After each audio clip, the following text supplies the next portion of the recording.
प्रधानमंत्री मोदी कहते हैं, वो अपने 40% आपके आरोपों का जिक्र नहीं करते, पर याद दिलाते हैं कि ये कांग्रेस जो है करप्शन और कमीशन में इतनी माहिर है, 1 रुपया दिया जाए उसमें 85 पैसे तो ये मार जाते थे, डकार जाते थे। देखिए, मोदी जी की जो पार्टी है कर्नाटक में, वो 3 C's की है। अगर मैं उनके शब्दों में बताऊं, करप्शन, कमीशन, कम्युनलिज्म, ये मोदी जी की पार्टी का आधार है। जिनके ऊपर भ्रष्टाचार के आरोप हैं, प्रधानमंत्री जी के साथ वो खड़े होते हैं और प्रधानमंत्री जी ईमानदारी की बातें करते हैं। जो राउडी शीटर हैं, देश का प्रधानमंत्री उनके आगे झुकता है। जो गुंडे हैं, नामजद गुंडे हैं, और प्रधानमंत्री उनके लिए पब्लिक मीटिंग भी कहते हैं कि अब करने जाएंगे। तो इसलिए कथनी और करनी में पीएम का कितना अंतर है वो यहां उजागर हो गया।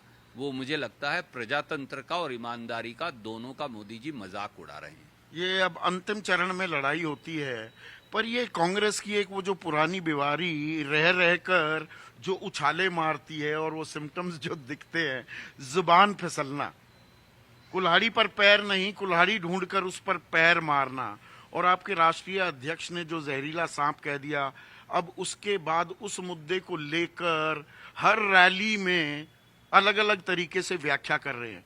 ये जुबान क्यों फिसलती है इतनी कांग्रेस की? 2 बातें आपने कही। पहला, हमारे राष्ट्रीय अध्यक्ष खड़गे साहब ने साफ तौर से सामने आकर कहा कि उन्होंने ये बात मोदी जी के व्यक्तिगत संदर्भ में नहीं कही थी, ये भाजपा की विचारधारा के बारे में कही थी।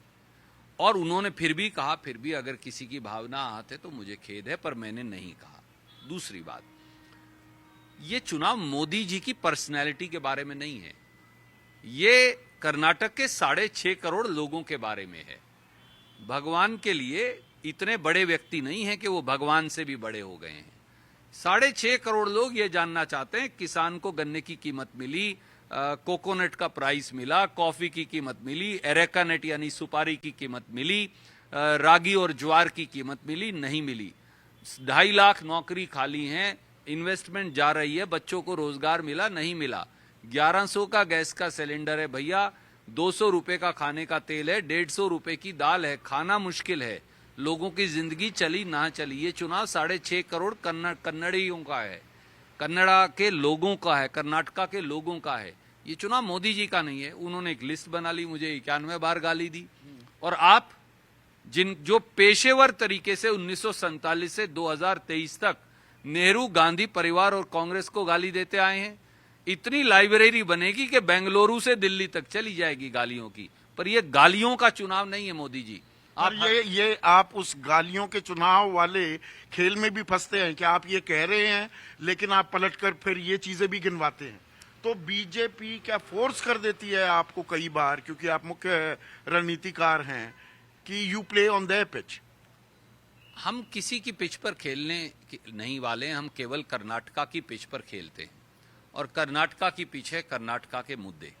ये चुनाव मोदी जी को किसने क्या कहा, उन्होंने सोनिया गांधी जी को बड़ी अभद्र भाषा में गालियां दी, हमने उन्हें इग्नोर कर दिया।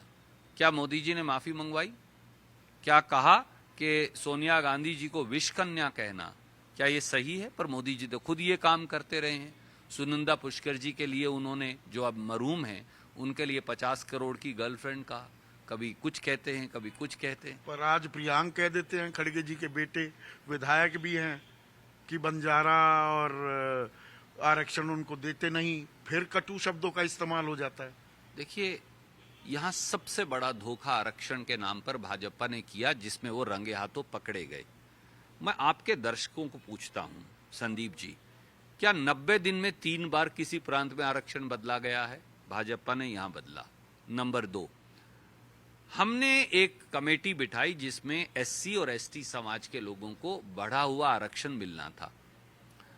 मोदी जी को जब वो कानून भेजा हमने यहां से, तो उन्होंने 14 मार्च 2023 को एससी एसटी आरक्षण खारिज कर दिया। क्यों? आप एससी एसटी विरोधी हैं या एससी एसटी पक्षधर हैं? ये सवाल प्रियांक ने पूछा। तीसरा, आपने मुस्लिम रिजर्वेशन 4% खत्म करके 2% लिंगायत और वोकालिगा को तो दिया, वो उन्होंने खारिज कर दिया। वो मांग रहे हैं 15%, आप दे रहे हैं 2%। वो मांग रहे हैं 12%, आप दे रहे हैं 2%। और वो आरक्षण भी जाकर आपने कोर्ट में स्टे करवा दिया, वहां जाकर बयान दिया कि ना वोकालिका का आरक्षण लागू करो, ना लिंगायत का आरक्षण लागू करो। कितने लोगों का बेवकूफ बनाओगे आप?